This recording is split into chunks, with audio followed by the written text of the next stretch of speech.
For those of you that have had me in class, which is most of you, we talk a lot about polarization. We've talked about it ad nauseum, which we'll talk about again today, but I wanted to look at it from a little bit of a different angle. We've been hearing a lot about authoritarianism and that Donald Trump is an authoritarian and throwing these words around. So what I want to do today is explore, not necessarily from Trump's perspective that he sort of came in as the authoritarian, but what welcomed him into the White House and how voters have sort of changed over time to become more authoritarian. And when that all kind of comes together, we can understand a little bit better maybe why we end up with President Trump. So what I want to start off with are kind of some of the words that have been thrown around before he came in office and then once he actually was inaugurated, which is what this picture is from. He's a nationalist, right? A white nationalist, some have said. A term that I heard a commentator use during the inauguration was a Euro-Christian nationalist. This is one that I asked Dr. Muck, like, is this a real term? Well, I've never heard this before. And all of the things that come along with this word nationalist, particularly with some of the things that we've seen him do. Dr. Mark particularly just talked about the travel ban. He's a fascist. This is one of the biggest ones that we've heard thrown around. Is he really a fascist? Depending on how you define fascist. Dr. Muck would do a better job of doing that. I know he's been talking about it in his classes. But the word that we've heard the most is this idea that he is an authoritarian. Now, often the word authoritarian or authoritarianism and populism can conflate. And I talked about this in a previous tip talk, and I'm not going to talk about it today. But what I think is important to understand is, what does authoritarianism mean? Not the person being an authoritarian, but somebody who is attracted to an authoritarian. Where does that lie deep, deep, deep down, latently in our subconscious that we don't even realize? So I'm going to go a little social psychology, political psychology. If Dr. Caliendo were here, hopefully I wouldn't be embarrassing myself in front of him. So that's where we're gonna start off with. I've showed this in classes before, so some of you have seen this and you're like, okay, Chod, whatever, I know what this means.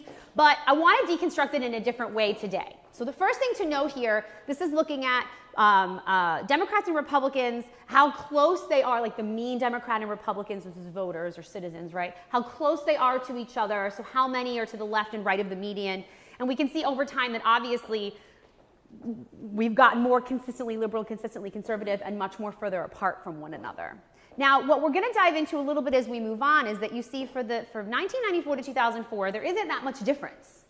It's pretty much the same. But something happens in this 10-year period between 2004 and 2014 that all of a sudden makes the bases much further apart from one another.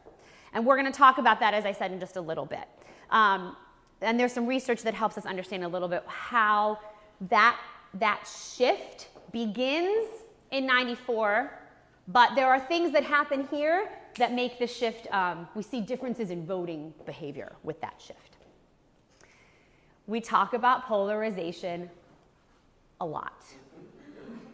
My students are probably sick of hearing about it. I am sometimes sick of talking about it, but I do want to talk about it today from a different angle. So hopefully we're not going to be snoozing through this one. And I think the angle that's important, this is what I was talking to Dr. Muck about what I wanted to talk about. It was kind of all over the place, but it started with this one question. And I think for me, it was a new question, although there's some really interesting research that has tackled this question. How did the actual issues over which the electorate polarized, translate into seeing the world differently, right? So we talk about, and I'll get to this in just a second, feeling a way about a policy or feeling a way about a politician is not the same thing as having a fundamental different way of looking at the actual world from other people. And we're kind of in that place, right? The divisions we have between conservatives and liberals is not the same kind of divisions we've had before. It's actually seeing the world differently. And we haven't seen that activated in the way that we're seeing it now. And I think that that's something really interesting, which hopefully it'll make sense when we go through it today. Coming back to this here, one of the first things we have to think about, now I talk a lot about the election of 1994, the Republican Revolution, Newt Gingrich, the Christian right being a part of the Republican Party. All of that is still very, very relevant. But there's some research that suggests that there are some issues that emerge in the end of the 1990s into early 2000s that help us understand a little bit about how we became authoritarian. Now, the first issue is gay rights. Now, this comes up in some state issues in the late 1990s, early 2000s. Of course, we don't see federal legislation coming until much, much later. But one of the things with authoritarianism, and we'll get to this in just a minute, is order, social order. And when that social order is threatened by outsiders, we get scared. Now, we're in 2017 now, and so we're thinking about, like, why are gay people scary? Like, why are we fearful of that? Well, back in the late 1990s and in the early 2000s, especially with the Republican Revolution and the way that moral traditionalism became part of the Republican Party, this is very, very important, and this did have an impact.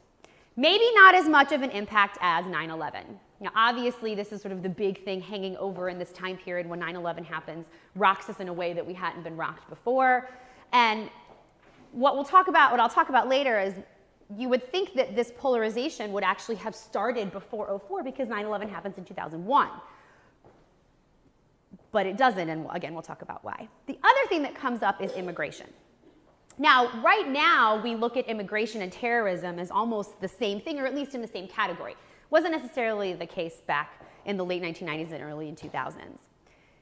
So the question becomes, and again, I keep saying I'll get to this in a second, is if these issues come up, same issues we're dealing with now, why does it take so long for the polarization to actually happen? So we need to look at deep inside ourselves, deep inside of ourselves. So a couple things happening. The Republican Revolution of 1994, as I said before, Christian right becoming involved, moral traditionalism, family values, so on and so forth. Using particular kinds of rhetoric that cast the us and the them, okay? When that happens, it elicits some kind of fear, okay? Now, psychological research has shown that there's a part of your brain where fear resides. And I forget what it's called, I'm just being honest. And when there's evidence to suggest that in conservatives, that part of the brain is more active. So that they're more susceptible to fear than liberals. Well, that's like, I was like shocked. I was like blown away when that's like the craziest thing I've ever heard. Okay, so what does that mean though? Fine, conservatives are more fearful than liberals. Well, how much fear you have and directed at who or what dictates your worldview, right? Worldview is, sort of generally speaking, strictly in psychological terms, is the world good or bad, fundamentally just or unfair, right? So if you have the part of your brain where you're more fearful, then you're going to see the world in a more fearful way and be more distrusting of those who challenge you or make you scared for various reasons, right? So there are issues that emerged in the late 1990s, early 2000s that cast this us and them sort of fearful component, especially after 9/11. So it activated something in people's brains, right? They're driven by fear in a way they weren't before. There's also evidence to suggest that if you weren't a conservative to begin with, but you have that larger part of your brain where the fear resides, it activated in you as well, and you could become more conservative. Right? This worldview, especially as we move into where we are now, is really, really important. So there was some research that was done in 2009. This was like an obscure book that's not obscure anymore because it's been coming up more and more, where Hetherington and Weiler actually try to measure authoritarianism in people. Now, you can't ask somebody like, are you an authoritarian? Are you afraid of outsiders? Do you like social order? And you can't ask that. So what they do is, and this is very standard for measuring authoritarianism, they ask people questions about their child rearing preferences. Do you prefer obedient children or self-reliant, independent children? Trying to get at, do you value order and rigidity and strong leadership over sort of more free thinking and independence? Now, there's a battery of questions, it's not just that one, but they all reside around the same way. And what they find is, when looking at these issues that emerge in the late 1990s and early 2000s, and then when they look at how people are answering these questions, that it makes sense when they were in that time period and as we look back now, that these new issues put people on authoritarian lines. You either are one or you're not one. But we weren't really talking about it in 2009 because, well, we didn't have an authoritarian president. And we didn't have authoritarian members of Congress. And we weren't talking about the kinds of things we're talking about now. I'm gonna talk about this sort of juxtaposition in just a minute.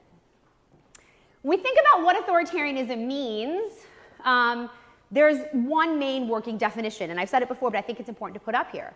It's something that we talk about where your worldview values authority, a strong, decisive leader to help you make sense of a world that you feel fearful of or that's chaotic to you in some way because you have this fear of outsiders, because you have a fear of social change. It threatens you.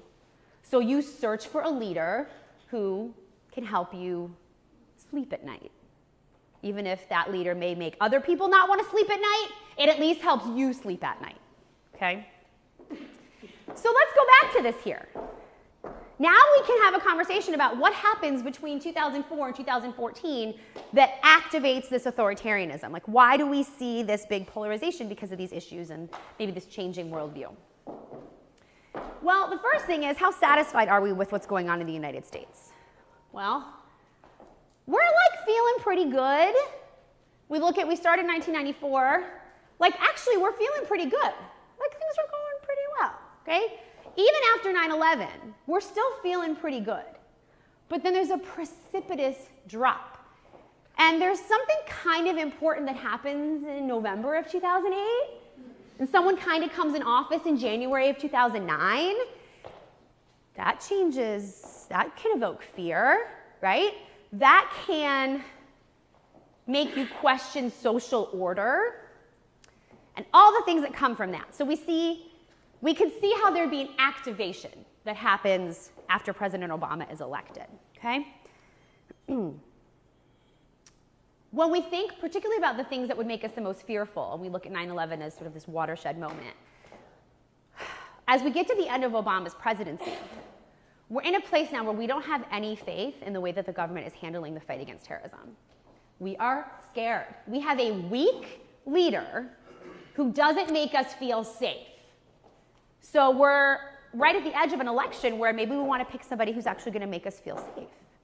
And there's a certain way that someone can talk about that that's going to make me feel better. Well, there's consequences for that kind of conversation. So let's gather around. We're going to have a little story time for just a minute here. How could members of government capitalize on that fear to get themselves reelected? Because David Mayhew has told us, all my Congress students in here, that the proximate goal is reelection. So if there's fear, if there are new issues that have emerged, we need to find a way to talk about it that's going to get us elected. So it's this polarization that we see between 2004 and 2014. Some of it has to do with just the things that happened, but a lot of it is that it's activated by the rhetoric. Once we want to hear something, members of Congress are like, oh, well, I want to get reelected, so I got to say the things that they want to hear.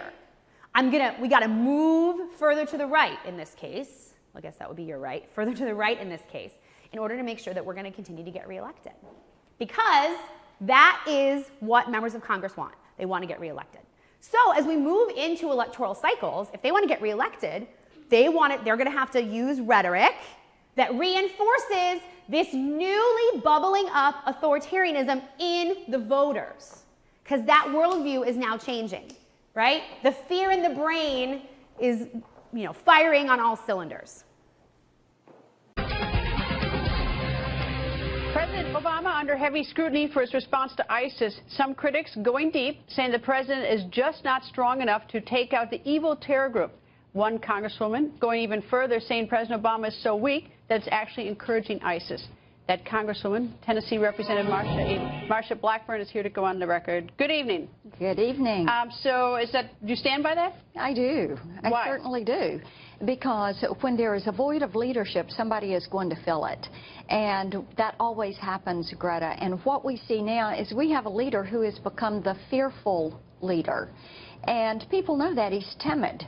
And the way he's addressing ISIS is timid, and the American people want bold, decisive leadership. They want somebody to say, look, we're building a coalition. We're going to go destroy these people, and we're going to protect the American people and the American homeland. That's pretty strong language, right? That's a timid president, a fearful president. When there's a void in leadership, it's going to get filled by someone.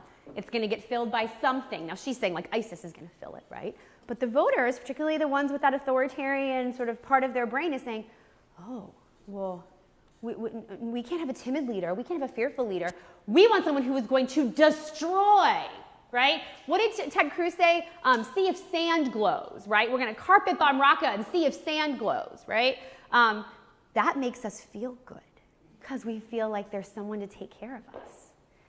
So we get back to this first question that I posed.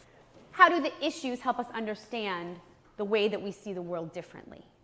And I think that this is summed up nicely by a piece from Monkey Cage at the end of, beginning of 2016, where they're trying to look at voters, what kind of candidate they prefer. And they're trying to differentiate between authoritarianism and populism. And I'm so sorry that you can't see this very well. But what these 4 things are they're looking at is whether the voter seems to be authoritarian, anti-elite, mistrusts experts, okay? And then American identity. All of this is the new worldview, you guys.